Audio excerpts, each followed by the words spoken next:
네, 우리는 지난주 오병이어의 기적을 목격했습니다. 그 기적을 통하여서 주님이 참으로 선한 목자라는 사실을 우리가 다시 한번 확인할 수 있었습니다. 주님이 풍성하게 채우시는 분이심을, 주님이 배부르게 먹이시는 분이심을, 주님이 문제를 해결하시는 분이심을 우리가 다시 한번 확인할 수 있었습니다.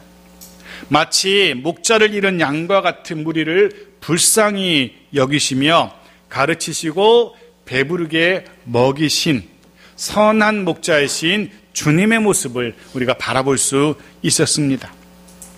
그 이적으로 남자만 5,000명, 어린아이, 여자를 모두 아마도 합치면 거의 2만 명 그 이상이 되는 인원들이 배불리 먹을 수 있었습니다. 오늘 우리는 이 오병이어의 기적에 이어지는 또 다른 기적의 현장을 우리가 바라보게 될 겁니다. 어떤 기적인지, 이 기적을 통해서 마가는 또 어떤 이야기를 우리에게 들려주는 것인지, 우리는 또한 그 이야기를 듣고 무엇을 깨달아야 할 것인지 말씀을 통해서 우리가 확인할 수 있기를 바랍니다. 자, 봅시다. 45절입니다. 같이 읽죠. 시작. 예수께서 즉시 제자들을 재촉하사 자기가 무리를 보내는 동안에 배 타고 앞서 건너편 벳세다로 가게 하시고, 예수께서 제자들을 재촉해서 속히 그 오병이어의 현장, 그 흥분이 아직도 가시지 않은 그 현장을 속히 벗어나고 계십니다. 자, 먼저 확인해야 될 것, 왜 예수님께서 그 오병이어의 그 놀라운 현장을 신속하게 서둘러서 빠져나가시려고 하고 계신 걸까? 그 이유가 무엇일까? 라는 것을 먼저 우리가 확인할 필요가 있습니다. 그 답이 요한복음에 나와 있습니다. 같은 사건을 기록한 요한복음 4장 14절 15절에 그 답이 나옵니다. 같이 읽죠. 시작. 그 사람들이 예수께서 행하신 이 표적을 보고 말하되 이는 참으로 세상에 오실 그 선지자라 하더라. 그러므로 예수께서 그들이 와서 자기를 억지로 붙들어 임금으로 삼으려는 줄 아시고 다시 혼자 산으로 떠나가시니라. 예, 본문은 같은 오병이어의 기적을 기록하고 있는 본문입니다. 마가복음에는, 우리가 지금 다루고 있는 마가복음에는 기록되지 않았지만 그 기적의 뒷이야기, 오병이어 기적의 뒷이야기를 요한은 기록하고 있습니다. 아무것도 없는 한적한 곳 벳세다의 들녘에서 무려 2만 명이 넘는 인원이 배불리 먹었습니다. 겨우 떡 5개, 물고기 2마리로 그 많은 사람들이 다 먹었다는, 자신들을 그렇게 배불리 먹이셨다는 그 놀라운 이야기를 알게 된 사람들이 그렇게 자기를 먹이신, 자기들 그렇게 배불리 먹이신 그 기적의 주인공 예수에게 몰려듭니다. 예수에게 환호합니다. 아니, 환호하는 정도가 아닙니다. 예수를 자신들의 새로운 왕, 지도자로 삼으려 하고 있습니다. 이유는 간단합니다. 굶주린 자기들을 배불리 먹였기 때문에. 이후로도 적어도 그 예수란 사람은 자신들을 굶주리지 하진 않겠다라는 사실을 그들이 깨달은 겁니다. 적어도 이 예수란 사람은 우리의 먹고 사는 것만큼은 책임지겠구나 라고 판단한 겁니다. 해서 예수를 붙들어서 자신들의 지도자로 삼으려고 하고 있는 겁니다. 근데 예나 지금이나 사람들은 자신들의 배를 부르게 할 수 있는 사람, 자신들의 삶을 책임져 줄 수 있는 사람을 자신들의 지도자로 삼고 싶어 하죠. 그런 사람을 따르고 좋아합니다. 남이 어떻게 되건 내 배만 부르게 된다면, 그럴 사람이라면 그 사람이 어떤 사람이건 지도자로 삼고 따르죠. 그때나 지금이나 사람들의 유일한 관심은 자신들의 문제 해결, 자신들의 배를 채우는 것, 그것에 그칩니다. 세상 나라 사람들 둘러보십시오. 심지어 다른 나라를, 주변의 나라를 힘으로, 무력으로 공격하고 침략하고 빼앗아도 그 나라 사람들은 상관하지 않습니다. 옆에 나라를 그렇게 못 살게 굴어도 상관하지 않습니다. 더 많은 땅을 얻어서 자기들이 더 잘 살게 되면 그것으로 만족합니다. 다른 나라 사람이 어떻게 되건, 다른 나라 사람들의 먹거리를 빼앗기건 말건 상관하지 않습니다. 자신들만 더 많아지면, 자신들의 것이 더 좋아지면 그것으로 그런 지도자를 환영하고 열광을 하는 겁니다. 그저 자신들의 배만 부르면 주변 사람이 어떻게 돼도 상관없다는 것이 세상의 논리입니다. 이게 세상 나라의 모습입니다. 당시 갈릴리 사람들도 그랬습니다. 자기들의 배만 책임져 줄 수 있으면 그를 지도자로 삼으려 하고 있는 겁니다. 해서 예수를 억지로 붙들어서 자신들의 지도자로 삼으려 하고 있습니다. 말씀을 묵상하면서 다시 한번 깨닫게 되어지고 또 반복해서 드리는 말씀이 이겁니다. 적어도 우리의 관심은 우리의 배 채우는 것, 우리의 문제 해결하는 것, 거기에만 그쳐서는 안 된다는 거죠. 적어도 하나님 나라의 백성이라면 우리의 관심은 그보단 한 걸음 더 나아가야 될 겁니다. 내 문제를 해결하는 것, 내 굶주린 배를 채우는 것, 그것보다는 좀 더 영적인 것에 우리의 관심이 있어야 되지 않을까라는 생각을 합니다. 그런 이유 때문에 주님 앞에 나와 예배하고, 그런 이유 때문에 주님 앞에 엎드리는 그 수준을 우리는 벗어날 필요가 있습니다. 우리가 주를 찾는 이유가, 우리가 주를 예배하는 이유가 그저 떡이나 물고기를 바라는 그것 때문에 주님을 찾고 예배해서는 안 된다는 겁니다. 세상 모든 사람들처럼 더 많은 것 누리는 것, 더 많은 것들 가지게 되는 것, 더 많은 것들로 배불리는 것, 이런 것에만 우리의 관심이 머물러서는 안 된다는 거죠. 우리의 관심은 오히려 우리의 삶을 통하여 하나님의 이름이 드러나는 것, 우리의 관심, 우리의 삶을 통하여 하나님의 나라가 확장되는 것, 이런 좀 더 영적인 것에 우리의 관심이 머무를 수 있기를 소원합니다. 또 그런 이유를 가지고 주님 앞에 나아가서 예배하고 주님께 구하는 그런 우리이어야 할 겁니다. 네, 사람들의 이런 기대, 자기들을 배불리 먹일 수 있고 자기들의 문제를 해결할 수 있을 것 같은 예수를 붙들어서 지도자로 삼으려는 사람들과는 달리 예수님은 그들의 임금 왕이 되려는 생각이 1도 없으셨습니다. 우리는 잘 알고 있습니다. 주님 이 땅에 오신 이유가 이런 갈릴리 사람들의 배를 채워주기 위함이 아니었다는 것, 주님 이 땅에 오신 이유가 이스라엘을 로마의 압제에서 풀어주시기 위한 정치적인 왕이 되려 하시는 것, 그것이 아니라는 사실을 우리는 잘 알고 있습니다. 주님은 인간의 왕이 되시려고 이 땅에 오신 것이 아니었습니다. 주님은 인류의 죄의 문제를 해결하시기 위해서 당시 갈릴리 사람들, 이스라엘 사람들 뿐만 아니라 오고 오는 모든 세대의 구원자, 영원한 왕이 되시기 위해서 이 땅에 오셨습니다.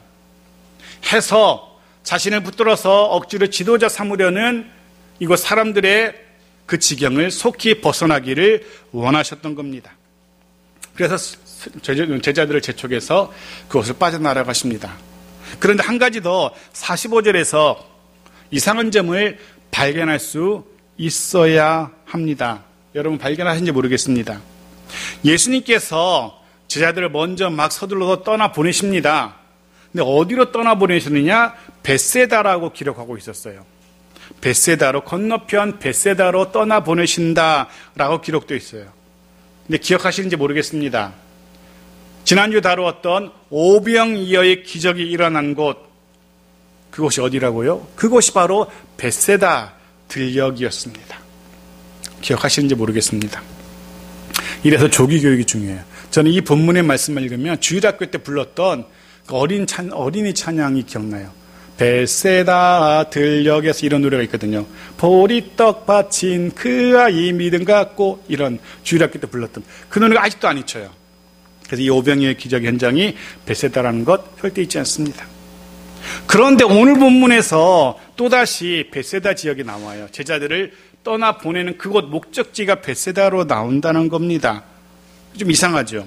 벳세다에서 기적이 일어났는데 떠나보내는 곳이 또 벳세다라고. 여러 가능성을 짐작할 수 있는데요.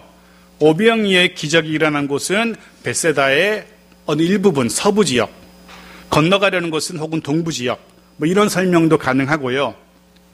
실제로 가려는 곳이 벳세다가 아니고 가버나움이라는 설명도 가능합니다. 왜냐하면 요한복음 17장에는 제자들이 가려던 곳이 가버나움이라고 기록되어 있어요. 보십시오. 요한복음 6장 17절 같이 읽죠. 시작. 배를 타고 바다를 건너 가버나움으로 가는데 이미 어두웠고 예수는 아직 그들에게 오시지 아니하셨더니. 네, 요한복음은 같은 사건을 기록한 요한은 제자들을 떠나보내시는 그곳이 가버나움으로 기록하고 있어요. 근데 더 헷갈리는 것은 나중에 보겠지만 53절에 우리 본문 53절에는 그들이 도착한 곳을 게네사레라고 기록하고 있잖아요.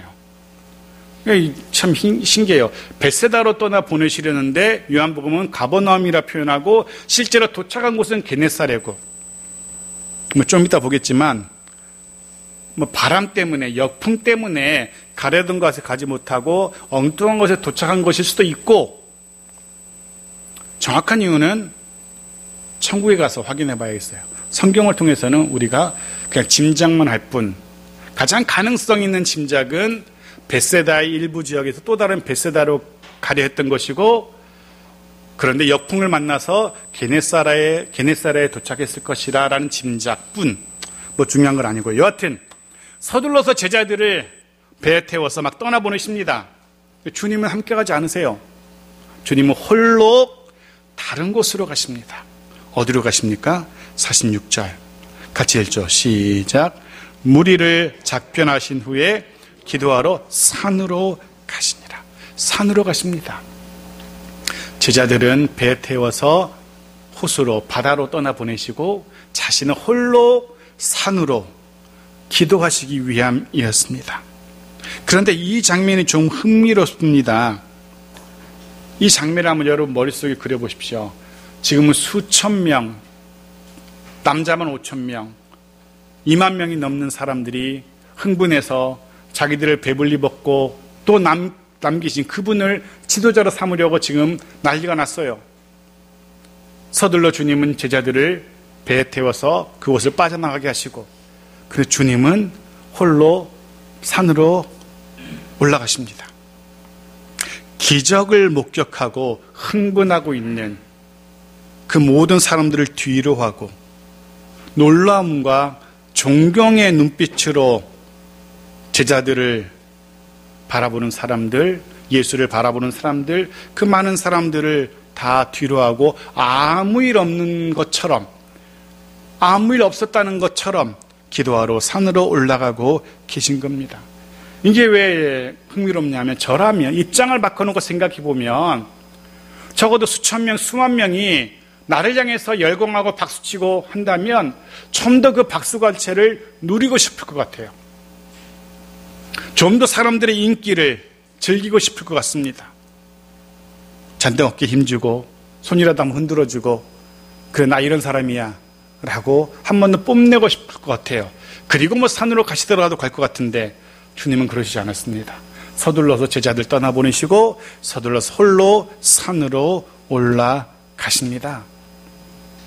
사람들의 인기, 사람들의 환호, 그런 것에 주님은 관심이 없으셨던 겁니다. 자신의 할 일을 다 하시고 그 다음 자신의 사역을 위해서 기도하러 산에 오르십니다. 사실 오늘 본문뿐 아니라 우리는 여러 번 기도하시는 주님의 모습을 볼 수 있었습니다. 이후에 14장에서도 보게 될 겁니다. 먼저 볼까요? 14장 32절 같이 읽죠. 시작. 그들이 겟세마네라 하는 곳에 이름에 예수께서 제자들에게 이르시되 내가 기도할 동안에 너희는 여기 앉아 있으라 하시고, 겟세마네 동산에 기도하시는 주님. 이때는 십자가 사건을 앞두고 기도하러 산에 오르신 겁니다. 그 엄청난 십자가 사건, 그 일을 앞두시고 주님은 기도하러 산에 오르셨습니다. 그렇습니다. 주님은 무언가 중대한 결정을 앞두고 다시금 하나님께서 주신 소명을 재확인하기 위해서, 때로 하나님과의 교제를 필요로 했을 때, 때로는 쉼과 재충전이 필요했을 때마다 주님은 어디로 가십니까? 기도하러 산으로 가십니다. 세상의 사람들은 자신의 재충전이 필요할 때 사람들이 환호하는 곳으로 나아가죠. 사람들의 박수를 찾아서 그곳으로 사람들은 갑니다. 그 인기를 힘입어서 힘을 내곤 하지 않습니까? 연예인들 같은 사람 보십시오. 수천 명, 수만 명 박수갈채를 원합니다. 그것이 사라지게 되면 그들은 허망함을 느끼고 허탈함을 느끼고 그러지 않습니까? 하지만 주님은 전혀 반대였습니다. 주님은 오히려 홀로 하나님과의 그 만남, 그곳을 통해서 오히려 재충전하고 다시금 힘을 내고 사명을 확인하곤 했던 겁니다. 그렇게 수시로 기도하시기 위해서 산으로 향하신 주님의 모습, 때마다 일마다 기도하러 가시던 주님의 모습을 베드로는 선명하게 기억하고 있었습니다. 바로 가까이에서 늘 기도하시는 주님의 모습을 보았고, 그래서 후에 베드로는 이렇게 권면하죠. 베드로전서 4장 7절 말씀 보십시오. 같이 읽죠. 시작. 만물의 마지막이 가까이 왔으니 그러므로 너희는 정신을 차리고 근신하여 기도하라. 기도하라. 그렇게 수시로 기도하시던 주님을 가장 가까이에서 목격했던 베드로가 또 다른 이들에게 기도하라라고 권면합니다. 정신을 차리라고, 지금은 기도해야 될 때라고 그렇게 권면하고 있습니다. 주님의 이 모습이, 그리고 베드로의 이 권면이 우리 심령에 깨달음이 있기를 원합니다. 우리들 자신을 위해서, 우리의 가정을 위해서, 나아가 우리 일터를 위해서, 그리고 주의 몸된 교회를 위해서 지금은 기도해야 할 때입니다. 바쁠수록 더 기도해야 되고요. 일이 잘 될 때든지 일이 잘 안 될 때든지 늘 우리는 기도해야 합니다. 우리는 늘 그 기도의 자리를 고수해야 됩니다. 잃지 말아야 됩니다. 때마다 일마다 수시로 기도의 골방으로 들어가는, 기도의 산에 오르는 우리들 모두이기를 소원합니다.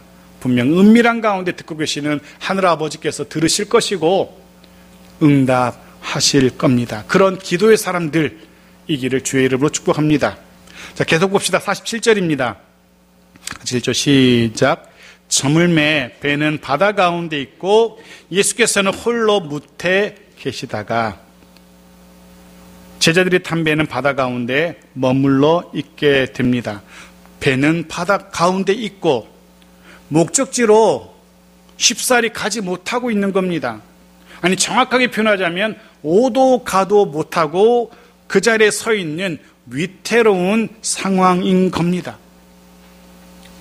이유가 무엇일까? 왜 제자들이 탄 그 배가 오도 가도 못하고 제자리에서 머물러 있는 것일까? 48절 그 이유가 나오죠. 같이 읽겠습니다. 바람이 거스름으로 제자들이 힘겹게 놓아졌는 것을 보시고 밤 사경쯤에 바다 위로 걸어서 그들에게 오사 지나가려고 하시매. 네, 제자들이 탄 배가 앞으로 나가지 못하는, 목적지로 가지 못하는 이유는 바람이 거스름으로 역풍이 불고 있는 겁니다. 해서 제자들이 아무리 노를 저어도, 저도 성인 10명 이상의 12명이 열심히 노를 저었지만 도무지 앞으로 나아갈 수가 없는 겁니다. 그들 가운데 태반은 그 물에서 잔뼈가 굵은, 어부의 일로 잔뼈가 굵은 사람들입니다. 그럼에도 불구하고 앞으로 나가지 못합니다. 아니, 앞으로 나가지 못하는 정도가 아니라 자칫 그 바람으로 인해서 배가 뒤집힐 수도 있는 위험한 상황인 겁니다. 해서 제자들은 그 거슬러 부는 그 바람, 그 역풍을 뚫고 어떻게든 앞으로 나아가려고 있는 힘을 다해서 노를 젓고 있습니다. 그래야 살 수 있으니까. 하지만 아무 소용이 없습니다. 배는 전혀 앞으로 나가지 못하고요. 제자들은 점점 지쳐갑니다. 점점 위태로운 상황 속으로 들어가는 듯 보입니다. 점점 상황이 심각해져 가고 있어요. 그런데 사태는 점점 심각해지지만 제자들이 할 수 있는 것은 아무것도 없습니다. 그 바람을 맞서서 뚫고 나갈 방법이 없는 겁니다. 언제 그칠지 모르는 그 바람은 계속해서 불어오고 제자들은 반대로 점점 힘이 빠져가고 지쳐가고 할 수 있는 게 아무것도 없어 보입니다. 이제 말 그대로 절망적인 상황만 남은 것 같습니다. 하지만 그때 가장 위태로운 순간, 모든 것이 끝났다라고 생각될 때에 어디선가 주인공이 등장하는 것처럼, 영웅이 등장하는 한 영화의 그 한 장면처럼 저 멀리서 주님의 모습이 보입니다. 바람에 맞서서 힘겹게 노를 젓는 제자들, 하지만 어찌할 수 없이 점점 위태로운 상황으로 빠져드는 그 제자들을 저 멀리서 무태서 주님이 보고 계십니다. 저 멀리 산에서 기도하시던 주님이신데 저 먼 곳 그 어두운 밤에서 힘겹게 노젓고 있는 제자들의 모습을 주님 보신 겁니다. 주님이시기 때문에 가능했던 일일 겁니다. 그리고 우리는 주님이 그들을 보고 계신다는 그 장면을 통해서, 주님의 제자들을 보고 계신다는 이 사실을 통해서 우리는 소망을 품게 됩니다. 힘겹게 노를 젓던 제자들의 모습에서 절망을 느낄 수밖에 없었지만, 이 마가복음의 책을 읽는 사람들이 그렇게 위태롭게 노젓는 모습을 바라보면서 큰일 났다, 이제는 어떻게 하면 좋냐, 위기감을 느꼈던 독자들이 예수의 등장으로 마음에 안심을 하게 되는 겁니다. 예수의 등장으로 소망을 품게 되는 겁니다. 아, 예수님이 등장하시는구나, 이제 안심하게 되는 겁니다. 이젠 되었다 라고 마음을 놓게 됩니다. 잊지 마십시오. 주님이 보고 계신다면, 주님이 알고 계신다면 아무리 위태로워 보이는 상황일지라도 아직 소망이 남아있다는 겁니다. 요한복음 14장 18절은 이렇게 기록하고 있습니다. 같이 읽죠. 시작. 내가 너희를 고아와 같이 버려두지 아니하고 너희에게로 오리라. 아멘. 버려두지 아니하리라 라고 주님은 약속하십니다. 결국 그 위태로운 상황, 그 절망적인 상황에 그냥 나 몰라라 내팽개치는 그런 주님이 아니시라는 겁니다. 늘 우리와 함께 하시고 늘 우리를 지켜보고 계시는 주님이십니다. 주님이 늘 긍휼의 눈으로 우리를 지켜보고 계신다는 사실을 잊지 마십시오. 어릴 적 들었던 만화의 주제가처럼 어디선가 누군가에 무슨 일이 생기면 누가 나타납니까? 짱가가 나타나죠. 힘센 로봇이. 주님은 우리가 위태로운 지경에 처할 때마다 분명 다가오실 것이고 도우실 겁니다. 주님은 이런 분이십니다. 그래서 우리는 완전히 망하지 않는 겁니다. 그래서 우리는 절망적인 상황, 시간 속에서도 감사를, 희망을 노래할 수 있는 겁니다. 그래서 우리는 모든 사람들이 포기할 수밖에 없는 상황 속에서도 다시금 희망을 품고 일어서게 되는 겁니다. 아시고 다가오시고 도우시는 주님의 그 은혜가 여기 있는 우리들 모두에게, 우리의 가정 가운데 임하시기를 주의 이름으로 축복합니다. 네, 힘겹게 노를 젓던 제자들에게 주님이 다가오십니다. 그런데 이 본문도 좀 이상합니다. 본문은 그렇게 기록합니다. 48절 다시 보십시오. 48절.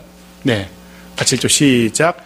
바람이 거스름으로 제자들이 힘겹게 노젓는 것을 보시고 밤 사경쯤에 바다 위로 걸어서 그들에게 오사 지나가려고 하시매. 본문이 그렇게 기록하고 있죠. 그들에게 오사 지나가려고 하시매. 지나가려고 하시매. 이게 뭔 말인지. 역풍에 맞서서 힘겹게 노를 젓던 제자들이 탄 배를 주님이 그냥 스쳐서 지나가시려 하시는 것처럼 기록하고 있습니다.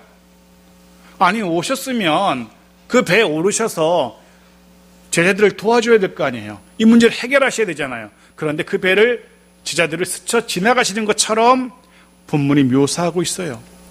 우리로서는 이해가 되지 않고 참 의아한 표현인데, 사실 당시 유대인들에게는, 특별히 구약의 율법에 익숙한 유대인들에게는 금방 이해가 되는 그런 표현입니다.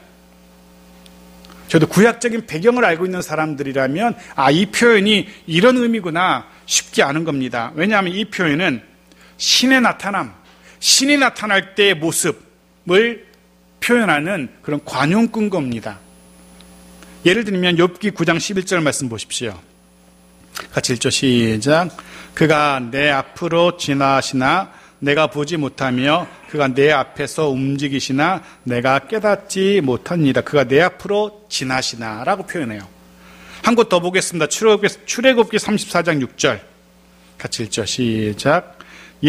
여호와께서 그의 앞으로 지나시며 선포하시되 여호와라 여호와라 자비롭고 은혜롭고 노하기를 더디하고 인자와 진실이 많은 하나님이시라. 여기도 그렇게 표현되어 있죠. 여호와께서 그의 앞으로 지나시며. 신기하게 예수님이나 하나님이나 뭐 이런 신이라든가 이런 사람들의, 이런 분들의 등장을 표현할 때 유대 문학은 지나가시는 분으로 표현하고 있다는 거예요. 우리는 이해 안 되지만 그 유대인들의 그 독특한 표현 기법인 거예요. 유대인들에게 신의 등장은 늘 지나가시는 모습으로 그렇게 표현하고 있는 겁니다. 그렇습니다. 오늘 본문의 저자인 마가 역시 제자들에게 오시는 예수님의 등장을 표현하면서 지나가시는 분으로 표현하고 있어요. 즉 신의 나타나심으로 그렇게 표현하고 있는 겁니다. 네, 마가는 지금 바다 위를 걸어서 제자들에게 다가오시는 그분의 초자연적인 모습을 기록하면서 신의 나타나심, 하나님의 나타나심으로 표현하고 있는 겁니다. 네, 예수님의 등장을 신의 등장으로 표현하고 있어요. 우리는 줄곧 그런 물음을 던졌잖아요. 이분은 누구신가? 예수는 누구신가? 이런 물음을 갖고 계속해서 본문을 보고 있지 않습니까? 마가는 거기에 대해서 계속해서 힌트를 주고 있었고 오늘도 역시 같은 힌트를 주는 겁니다. 마가는 저분이 바다 위를 걸어서 오는 저분이 바로 신이라고 우리에게 힌트를 주고 있는 겁니다. 제자들에게 지금 힌트를 주고 있는 겁니다.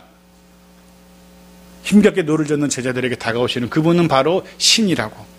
그런데 제자들의 반응은 그런 마가의 기대를 벗어납니다.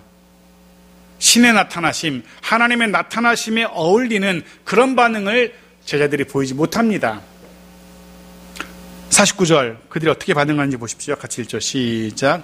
제자들이 그가 바다 위로 걸어오심을 보고 유령인가 하여 소리 지르니. 네. 바다 위로 걸어서 오시는 주님의 모습을 발견한 제자들, 그들의 반응은 유령이다 였습니다. 귀신이다 라고 예수의 귀신, 예수의 유령으로 생각한 겁니다. 사실 제자들의 입장에서는 어쩌면 당연한 그런 반응일 것 같습니다. 생각해 보십시오. 주님은 자신들과 함께 오지 않았어요. 자기들이 알고 있는 주님은 지금 산에서 기도하고 계십니다. 게다가 아무도 바다 위를 걸어서 오시는 사람은 없습니다. 적어도 제자들이 알기로는 사람은 절대로 바다 위를 걸어서 다니지 못합니다. 그런데 누군가가 예수의 모습을 한 사람이 바다 위를 걸어오고 있는 겁니다. 어쩌면 이제 자신들이 죽을 때가 다 되어서 헛것이 귀신이 보인다고 생각했을지도 모르겠습니다.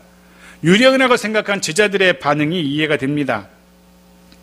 그런데 조금 아쉬운 점은 조금 전 이 제자들은 예수님의 신적인 능력을 목격했잖아요. 오병이어의 기적을 통해서 예수님의 신적인 능력을 조금 전에 목격한 제자들입니다. 정말 말도 되지 않는 초자연적인 주님의 능력을 이미 자신들의 눈으로 확인한 바가 있습니다.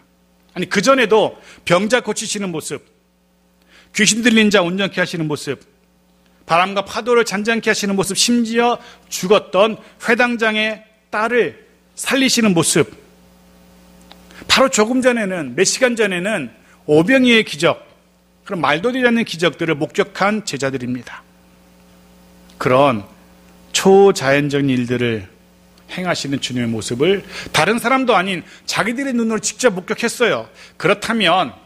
적어도 그렇다면 저 바다 위를 걸어오시는 주님도 그 초자연적인 모습도 어느 정도 이해할 수 있었어야 되지 않을까라는 생각을 하는 거죠. 그런 주님을 보고 적어도 유령이라고, 귀신이라고 소리쳐서는 안 되는 제자들이었습니다. 그 많은 사건을 경험하고도 여전히 주님을 유령이라고 표현하고 있어요. 해서 52절에는 마가는 이런 제자들 향해서 그렇게 표현해요. 마음이 둔한 자들이라고. 그 마음이 둔해졌다라고 그렇게 표현합니다. 둔한 것들이라고 표현하고 있는 거죠. 그렇게 수많은 초자연적인 기적을 보여줬는데도 이 둔한 것들이라고 그들의 불신앙, 부족한 믿음을 책망하고 있습니다. 근데 솔직히 이 둔한 제자들의 모습을 바라보면서 우리도 50보 100보 라는 생각을 하게 되죠. 아니, 어쩌면 제자들보다 훨씬 더 둔한, 미련한 우리들일지도 모르겠습니다. 우리도 그들만큼, 그들보다 더 많은 주님의 말씀을 묵상해 왔습니다. 제자들보다 더 많은 주님의 행하심을 우리는 알고 있습니다. 성경의 기록을 통해서 우리는 더 많은 주님의 경고를 알고 있습니다. 그런데 그럼에도 불구하고 우리는 호되게 주님의 12 제자보다 더 여러 번 호되게 경고를 받기도 했지 않습니까? 믿음으로 살지 못했을 때 우리에게 닥치는 그 수많은 시련들 우리가 경험했지 않습니까? 혼이 나고 매를 맞고, 그런데 여전히 불신앙적인 삶을 살아가는 우리들의 모습, 여전히 부족한 믿음의 모습으로 살아가는 우리들의 모습, 참 둔하고 더 둔한 우리들이라는 사실을 깨닫게 되어집니다. 마치 우리가 알고 있는 사사시대를 살았던 구약의 이스라엘 백성들처럼 다람쥐가 쳇바퀴를 돌듯이 계속해서 죄를 반복하는 저와 여러분의 모습이라는 사실을 우리는 고백할 수밖에 없을 겁니다. 여전히 믿음 없는 눈으로 상황 앞에서 좌절하고 문제 앞에서 무너지고 주저앉는 우리들의 둔한 모습들, 쟤들과 별반 다르지 않아요. 하지만 또한 저는 확신합니다. 의심치 않습니다. 이런 둔하고 연약한 제자들을 능력의 종으로 세우신 주님이시지 않습니까? 이런 둔한 제자들을 통해서 하나님의 나라를 이 땅에 선포하신 주님이지 않습니까? 그렇다면 분명 여전히 연약한 우리들이지만, 여전히 부족한 믿음의 우리들이지만, 여전히 죄의 습관을 완전히 버리지 못한 우리들이지만, 참 둔한 우리들이지만, 주님께서 그런 우리들도 분명 온전한 그리스도인들로 바꾸어 가실 겁니다. 분명 부족하고 둔한 우리들의 가정이지만 주님은 그런 우리의 가정을 통해서 하나님의 놀라운 일들을 이루어 가실 겁니다. 주님은 그렇게 하실 겁니다. 그렇게 주님으로 인해서 온전해지고 강건해지는 우리들 모두에게 축복합니다. 주님의 성령으로 충만해지기를 소원합니다. 분명 주님께서 그렇게 하실 겁니다. 자, 50절입니다. 같이 읽죠. 50절 시작. 그들이 다 예수를 보고 놀람이라. 예수께서 곧 그들에게 말씀하여 이르시되 안심하라, 내니 두려워하지 말라 하시고, 심히 놀라고 있는, 놀라서 비명을 꽥꽥 지르고 있는 제자들을 향해서 주님께서 안심시키죠. 유령이라고 생각하고 비명을 지르고 있는 그들을 주님이 안심시킵니다.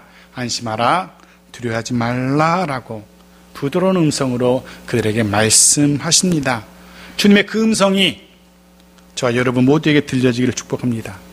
힘겹게 인생 항해에 노를 젓고 있는 우리들입니다. 힘겹게 우리 믿음의 발걸음을 옮기고 있는 저와 여러분들입니다. 그럼에도 불구하고 여전히 세찬 맞바람이 우리의 믿음의 발걸음을 막아서는 우리들의 삶입니다. 때로는 놀라서 비명을 지르는 제자들처럼 우리도 우리를 놀라게 하는 일들로 인해서 죽겠다고 못 살겠다고 비명을 지르곤 하는 우리들입니다. 그런데 그런 우리에게 다가오시고 말씀하시는, 안심하라고 말씀하시는, 두려워하지 말라고 말씀하시는 주님의 그 음성이, 위로하시고 격려하시는 주님의 그 음성이 우리 심령에 들리는 그런 우리에게 축복합니다. 주님의 그 음성으로 인하여 평안을 찾고 누리게 되기를 주의 이름으로 축복합니다. 자, 마지막 51절입니다. 같이 읽죠. 시작. 배에 올라 그들에게 가시니 바람이 그치는지라. 제자들이 마음에 심히 놀라니. 제자들의 배에 주님이 오르시고요, 이내 바람이 그치게 됩니다. 네, 사랑하는 성도 여러분, 갑자기 예상치 못한 거센 바람이 불기도 하는 우리들의 인생 항해입니다. 때로는 아무리 힘겹게 노를 저어도 단 한 걸음도 앞으로 나아가지 못하는 정말 힘겨운 우리의 인생 항해이기도 합니다. 참 답답하고 제자들처럼 죽겠다고 비명 지르고 싶고 다 포기하고 싶기도 하는 그래 우리 인생항해입니다. 그런 우리 인생이 우리 인생항해가 주님으로 인하여서 평안해지기를, 순탄해지기를 축복합니다. 우리의 가정이 주님으로 인하여 평안해지기를 축복합니다. 우리의 인생과 가정 일터에 불어오는 그 거센 바람, 거친 파도가 주님으로 인하여서 잠잠해지기를 축복합니다. 아니 놀라지 마십시오. 두려워하지 마십시오. 주님으로 인하여 안전하고 평안한 우리의 삶과 가정 일터일 겁니다. 자, 마지막 부분 53절부터 56절까지는 그 부분에서 마가는 다시금 분주하게 쉼없이 사역을 이어가신 주님의 모습을 기록하고 있는데요. 그 부분은 다시금 반복하지 않으려고 합니다. 자, 오늘 말씀을 정리합니다. 오늘 우리는 또 다른 주님의 기적을 목격합니다. 물 위를 걸어오시는 주님을 만날 수 있었습니다. 세차게 부는 바람에 맞서서 힘겹게 노를 젓던 제자들을 찾아오신 주님을 만날 수 있었습니다. 그리고 그렇게 찾아오신 주님으로 인하여서 바람이 그치고 파도는 잠잠케 됩니다. 문제가 해결됩니다. 상황이 정리가 됩니다. 사랑하는 성도 여러분, 저와 여러분 인생 가운데 주님이 찾아오시기를 축복합니다. 안심하라, 두려워하지 말라 말씀하시고 그렇게 상황을 바꾸시는 주님의 놀라운 은혜가 임하기를 소원합니다. 여전히 힘겨운 항해를, 인생 항해를 이어가는 우리들이지만 여전히 세찬 바람에 고전하고 있는 우리들이지만 힘들다고, 지쳤다고, 죽겠다고, 이제 그만하고 싶다고 소리치고 싶은 우리들이지만 그런 우리들을 외면치 않으시고 안해하시고 찾아오시고 함께 하시는 주님으로 인해서 다시금 소망을 품고 다시금 힘을 내는 우리들이기를 소원합니다. 다시금 일어서서 앞으로 믿음의 발걸음을 옮기는 그런 우리들이기를 소원합니다. 이번 한 주도 주님으로 인하여서 문제가 해결되고 상황이 정리되는 그런 놀라운 은혜를 체험하게 되는 우리들의 삶이기를, 우리의 가정과 일터이기를 주님의 이름으로 축복합니다.